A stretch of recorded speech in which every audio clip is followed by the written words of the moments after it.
Hey guys, I want to talk about an article in the February 28th New York Times written by Coral Davenport called Trump Plans to Begin EPA Rollback with Order on Clean Water. So why having Scott Pruitt in charge of the EPA is so dangerous is because of stuff like this that Trump is already planning to do. So in the spring of 2015, Obama passed a law to help protect America's waterways, basically. And this was part of the Clean Water Act of 1972. Nixon created the EPA in 1972, which is another reason why the fact that like the environment has become part of the partisan football game. Republicans are against the environment, Democrats are for it. It's ridiculous. Nixon created the EPA. The 2015 rule was known as the Waters of the USA. So again, this is why it was so dangerous putting Pruitt in charge of the EPA, because now Trump is going to just deregulate everything. And what is so insane about this?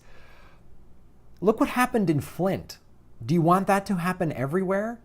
And Trump even said during the campaign, oh, see what happens?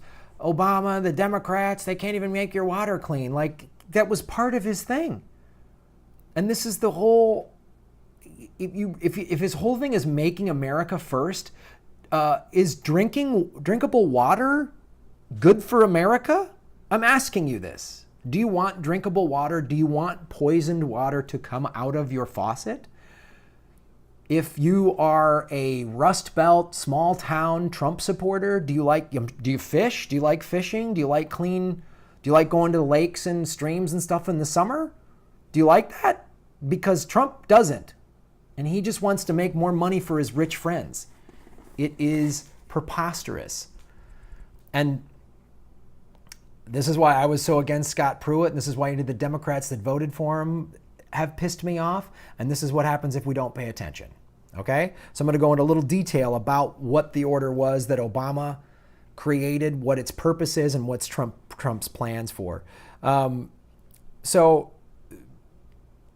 So basically what it's going to do is Trump has expected to sign a similar order insisting Mr. Pruitt to begin the process of withdrawing and revising Mr. Obama's signature on the 2015 climate change regulation. So they're going to go after any of the environmental regulations that Obama put in place, which that 2015 climate change regulations was aimed at curbing the planet warming greenhouse gases and coal-fired power plants. So you know Trump has a bunch of climate change deniers, and they're very pro-coal.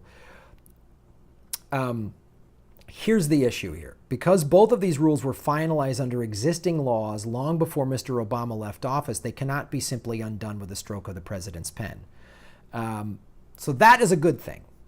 Trump can't just say no, but this is going to show you where the fight is. And the reason I'm bringing this up, this is something for all of us to pay attention to.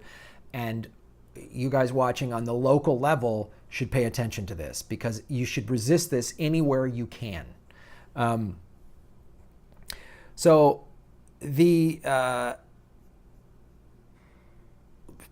Speaking over the weekend at the Conservative Political Action Conference, Mr. Pruitt told an audience to applause, "I think there are some regulations that in the near term need to be rolled back in a very aggressive way."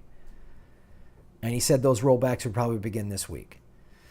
The Clean Water Rule, completed by the Obama administration in spring of 2015, was issued under the 72 Clean Water Act, and it gives the federal government broad authority to limit pollution in major bodies of water like the Chesapeake Bay, the Mississippi River, and Puget Sound, as well as in streams and wetlands that drain into those larger waters.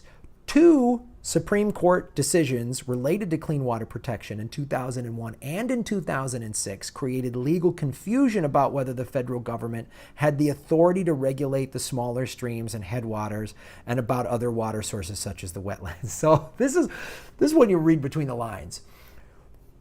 When conservatives say, oh, the federal government's impeding upon our states' rights, let our states do things. Yeah, because it's easier to...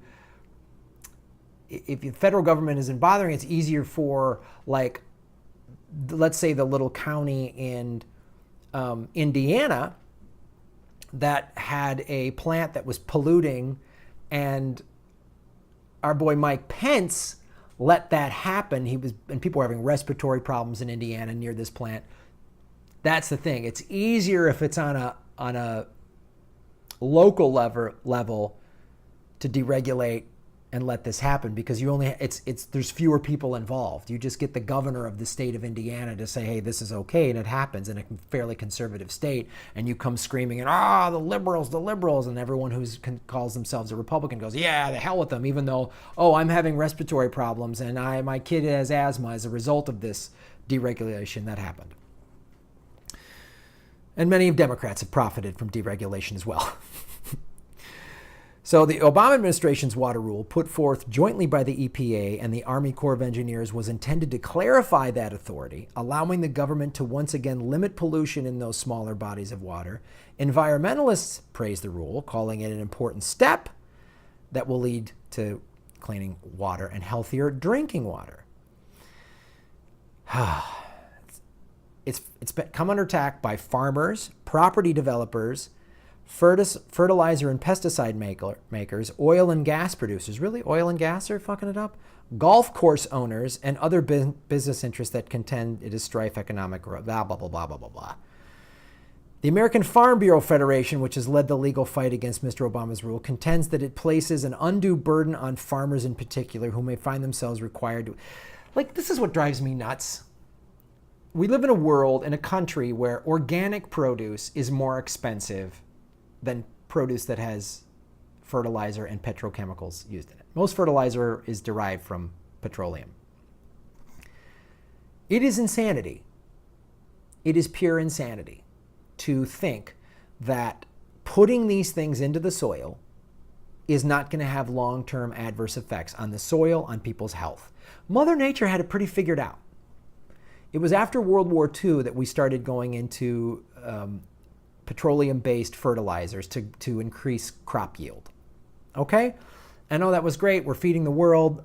America is the world's breadbasket. But again, it's more short-term, grabbing the dollar, not thinking of the long-term effects.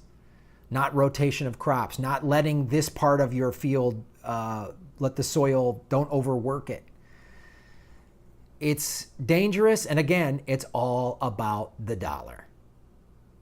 It's all about the dollar. And they'll try to say that it's, liberals getting in the way of whatever, but environmentalism and capitalism can coexist. Unchecked, unregulated, out of control capitalism, no. It's just about plundering everything and leaving the middle class and the poor screwed over while the top 1% benefit. That's all about. So the upside to this, in this article, it says it could take several years for Pruitt to try to undo this, because it isn't, again, you can't just pass a law.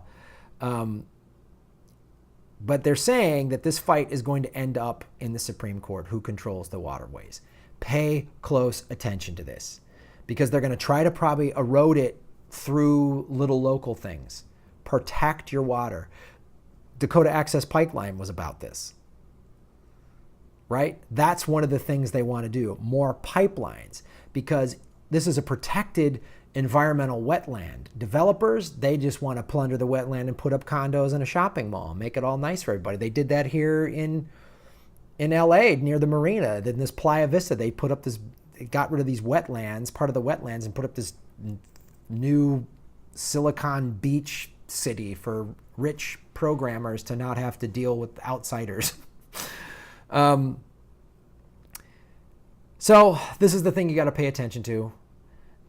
They will poison the water to turn a dollar if they can. Make no mistake about it. Pay close attention. Thank you guys for watching. Like this, subscribe.